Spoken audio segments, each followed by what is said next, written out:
Hello, it's Petra, and welcome to Wellness Wednesday, January 3rd, 2024. Happy New Year. This is so awesome.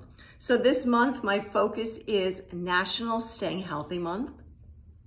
I will post this within my memo. So the monthly memo you can check out, and you can take a look at this link if it interests you.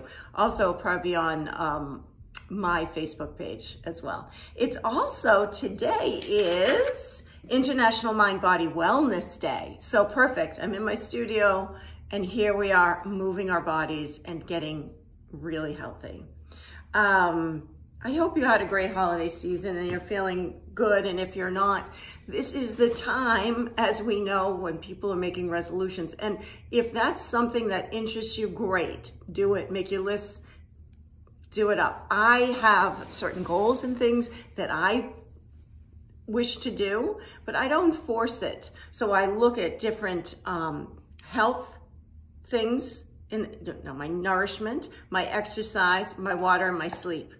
And then I go from there because every day is different in my schedule. So I like to be able to be flexible, as many of us have stringent schedules. So in a way, it makes it easier. You only have one certain time you can work out or a couple different options, and that's great too.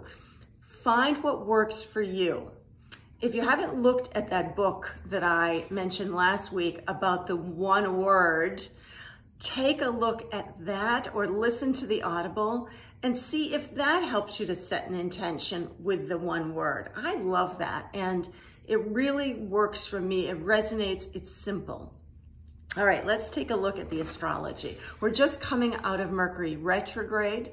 So it was a very intense holiday season, new year, to what I say about retrogrades, to reboot, recalibrate, redo.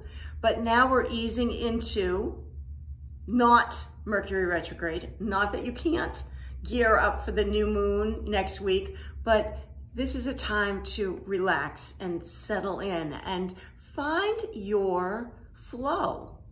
How about that? Also, it's saying here that to take a moment and think about what you really need to transform in your life. What are the conscious actions or subconscious thoughts that you need to tackle to set those changes in motion?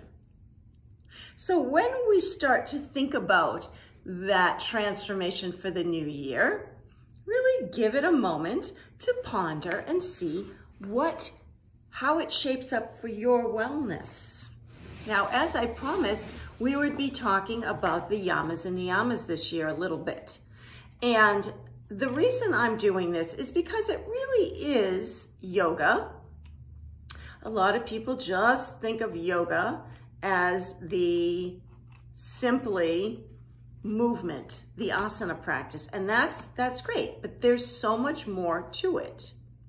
So as we start to drop into this kind of work, and that's why I want to share it with you, because I think if we can look at ourselves, as we've been doing with the meditation practice, in this guided way, it gives us something else to focus on. Many people, talk to me about how do I meditate and what works. Well, this may be something right up your alley. If not, that's okay. I'm just going to share it with you. Ahimsa, this month, nonviolence. And just to give you a little bit of background, if you're not following the book, that's okay. But you can get the book and then you'll know. So nonviolence, the first jewel, sits as the foundation to other guidelines, which in turn enhances the meaning and flesh out the richness of nonviolence. Nonviolence is a stance of right relationship with others and with self that is neither self-sacrifice or this tenet guides us to live together, share the goods, and do what we want without causing harm to others or ourselves. It's beautiful. Okay, let's take a look at the, so every week there's basically a guideline, if you will, or an exploration. We'll call it an exploration.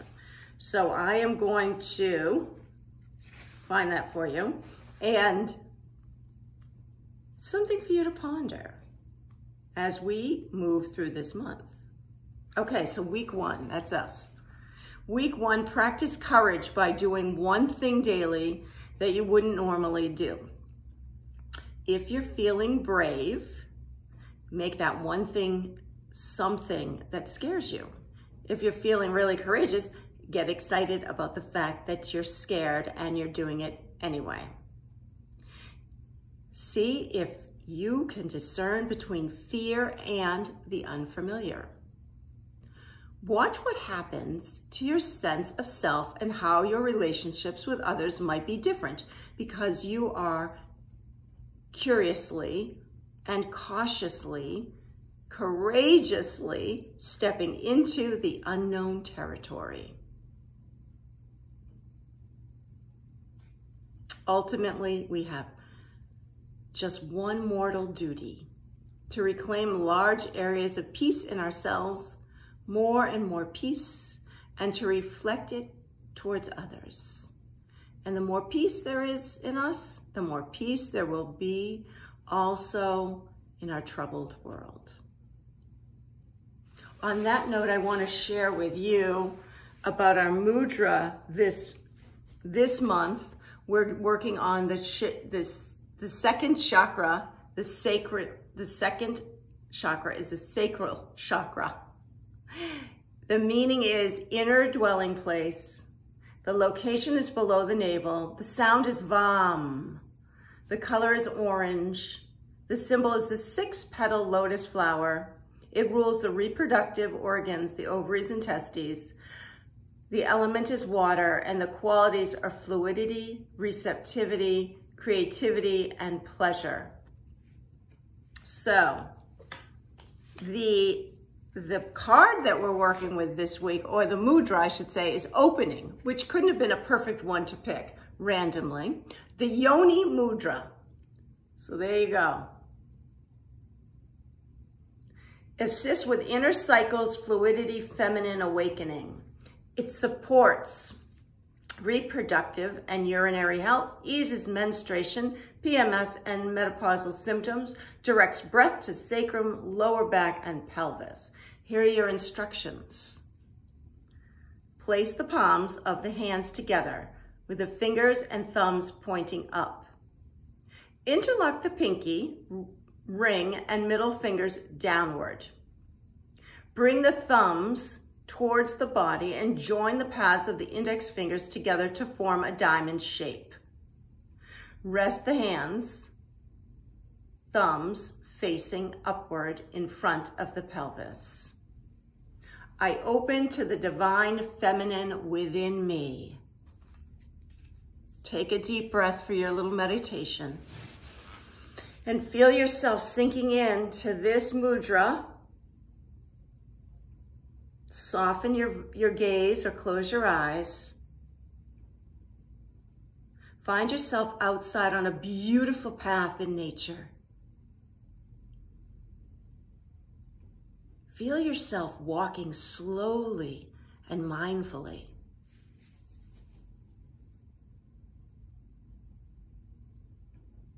The path winds around like a labyrinth.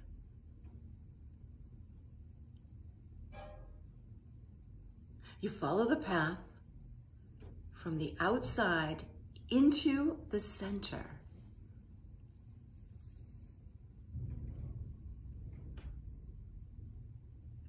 See the center.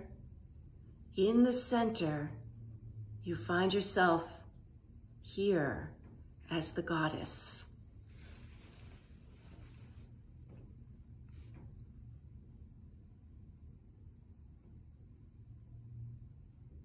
See yourself in this feminine form.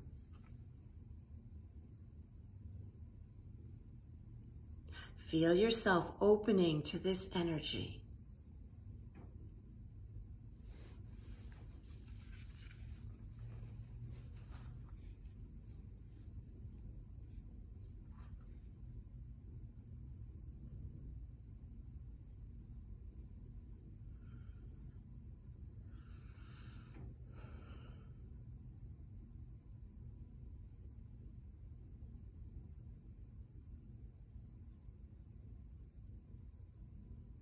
Inhaling and exhaling.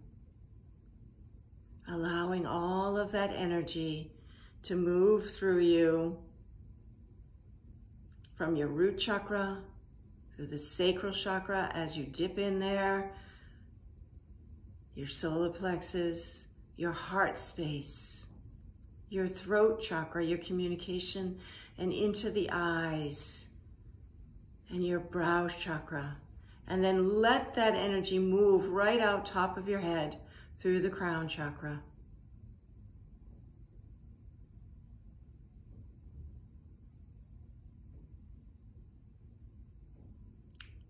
Make this a beautiful day, this Wellness Wednesday.